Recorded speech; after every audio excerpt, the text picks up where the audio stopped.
Salut à tous les supporters de l'OM. On apprend que l'OM est sur un jeune joueur de 15 ans de Amiens.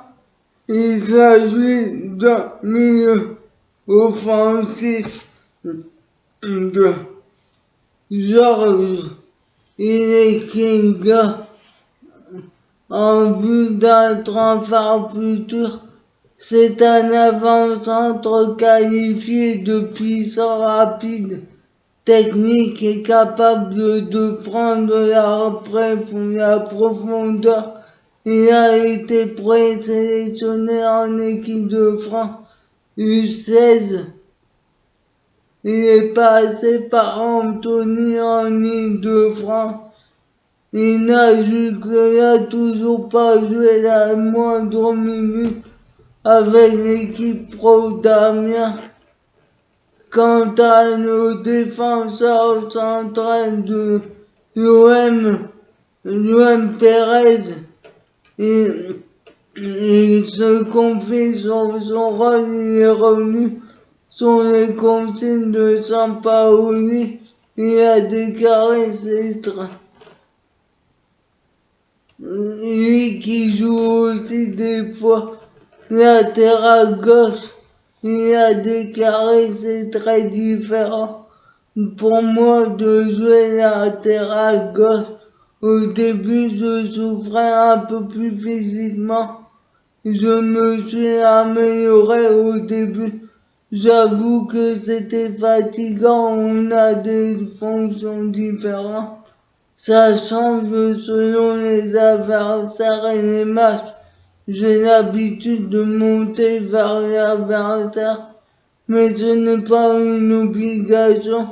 Quand je monte dans le couloir, Sampaoli me demande de redescendre et de garder la base de la défense. À tous, l'équipe demande aux défenseurs. L'entraîneur demande aux défenseurs de mettre la pression sur l'adversaire. Le premier contact est important quand je tape. J'essaie de le faire au bon moment en commettant le moins de fautes.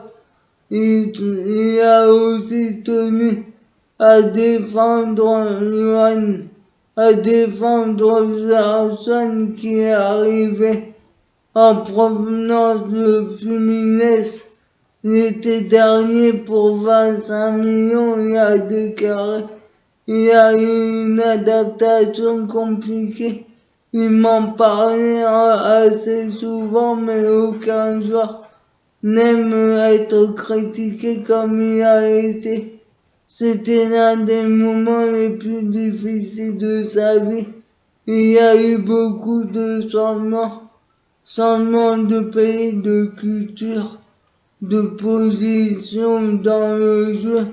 Mais c'est un grand joueur, un international brésilien, il ne s'est pas laissé abattre. Il s'est adapté, il a de l'ambition. Hier, il a eu 3 occasions de marquer. C'est un excellent joueur.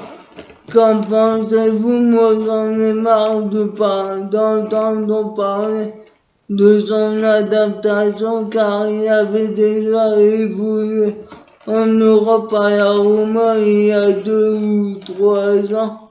Et quant à son positionnement, c'est Sampaoli qu'il faut critiquer, mais Léon Pérez ne peut pas critiquer son entraîneur. Qu'en pensez-vous? Mettez des commentaires et suivez-moi sur ma chaîne YouTube.